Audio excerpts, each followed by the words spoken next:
long time no see. I did do what I traditionally do and ignore my channel because I, either started something, started a job, started college, blah blah blah blah blah. So I'm back because I have some time, and I'm finally going to show you my review and my take on the Eldridge Seamless Skin Foundation in shade 14. Now what I like initially about this when you're shopping around is that they have sample cards online, and this is probably the truest match I've ever found on a foundation. You can buy this. Sample cards are like $2, I want to say, $4 each, and I genuinely think it's worth just buying 2 different little packs and seeing which one you think is going to work with you. Anyway, let me just jump right in. So I'm going to put this on my face. Here is the before. I just started also a tretinoin prescription thing, so starting that out, I only started like maybe 2 or 3 applications, so this is a great video to show the before of that, so stay tuned.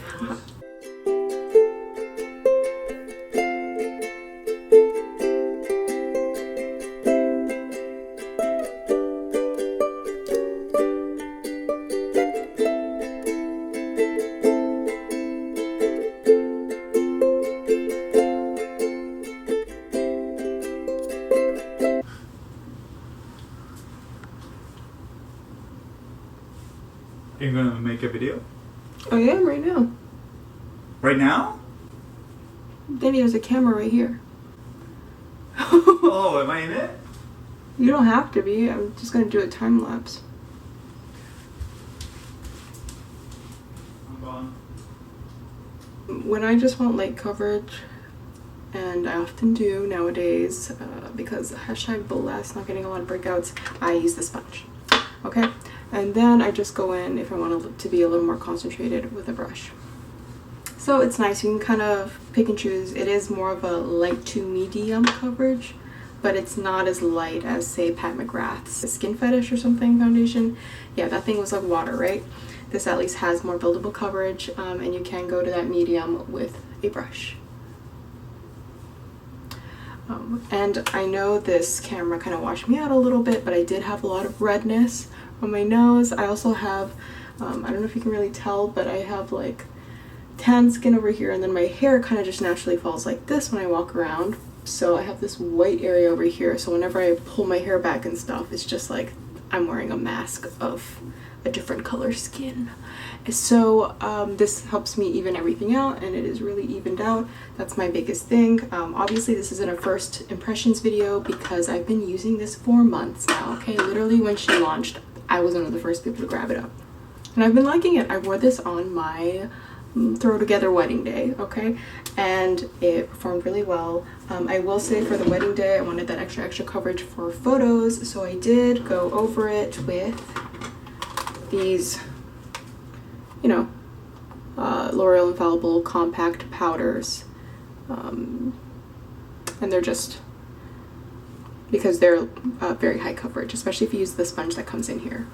But I didn't do that because it's just super cakey, and like in real life when you're talking to people and you're having conversations, I didn't want that mask. It's like it amplifies the texture, and that's my biggest issue here, texture. So that's why I like this foundation. It doesn't amplify the texture. Okay, it's not going to get rid of it. There is no product foundation that is going to do that unless you have like silicone or something and you're doing like props makeup and you're doing that. But like when you move your face as it does, it will come apart. You can't be a still mannequin and then continue your day. That's the only way you would be able to really, I guess, cover over the texture if you like put a, I don't even know what those are called, but you know what I mean. You know, those little silicone things, whatever.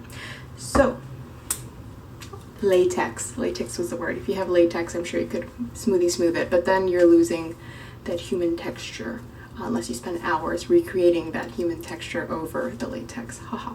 So, this is as is. I usually do sometimes go really light on the powder, not with the sponge it comes in. Like I said, it's very concentrated when you do that. I just do like a simple powder brush, swirl, go over my face. But because I just want to show you what this looks like as is, here is that very briefly. and I'm just gonna go over it with a translucent powder and then my trusty dusty Flower Beauty matte finishing spray, because I just think that's how I do all my other foundation stuff, so gotta treat it fairly, right? But I'll just use the finishing spray on 1/2 like I usually do, so you can compare. Yeah, okay, finish the rest of my makeup and yeah, I'll come back. And there we go. See, not too much. I only did like a little bit of blush, translucent powder, and then I with some mascara. Not too dramatic here. So it is 10:30. When I can get up later, I do, and that's it. Very, very brave face. Yeah, I'll come back in a few hours and then check in. Okay, thanks. Cool. All right, so 4 hours later. And a hike later, and I think my makeup looks pretty good still, to be honest.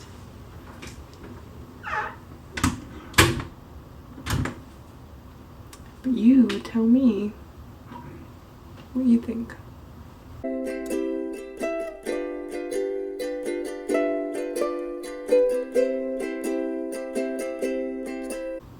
Definitely just this area is rubbing off, but I also put sunscreen on, so it kind of slipped and slide afterwards because hiking in the sun. But yeah, okay, 6:30.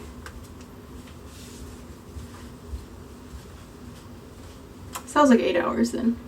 I just wanted to do this before I take a shower and get one final look at how everything is. What do you think? But like of the makeup. What do you think? After the beach, being in the ocean, putting sunscreen on. It's pretty much gone on my nose. Maybe around over here too. So watching this actually shocked me, because in real life I was like, it's not settling into my pores, it's great. But as you can see zoomed in on the camera, it is indeed settling in my pores. So here I'll show you what it is looking like with non-LED lights on it, because it does look much better in person. But cons would be that I see it settled a little around my nostrils, but didn't stay on the tip of my nose. Now I still like this, knowing it concentrated in my pores and the above. Why? Because all foundations have and will do this. But this does it in the least terrible way, and I genuinely think it's helped keep my oily skin at bay. My skin still is oily, but not nearly as much as it could be, and I promise I did not dunk my head in the ocean specifically for this test. So other foundations will add to the oiling, create a greasy paste, and there will not only be pools in my scars, but streaks across wherever there are creases on my face. And those are visible without zooming in. So I now judge my foundations from a human distance. Okay, so how close is another person going to get to me? And does it still look good from there? It does? Then fantastic. So I get that with this foundation, okay? It's winners to me, and I just wanted to share that with anyone with similar skin. I hope she comes out with a concealer, because it would really be next level then, and I will be sure to review it at that point. Sorry I don't have any footage here. Hope you're having a good day, and maybe I'll insert a clip of my dog or something, lol, to fill up the space. Yeah, hope you're having a good time. Sorry I've been gone for a while. I'm glad to be back. Yeah, catch you later.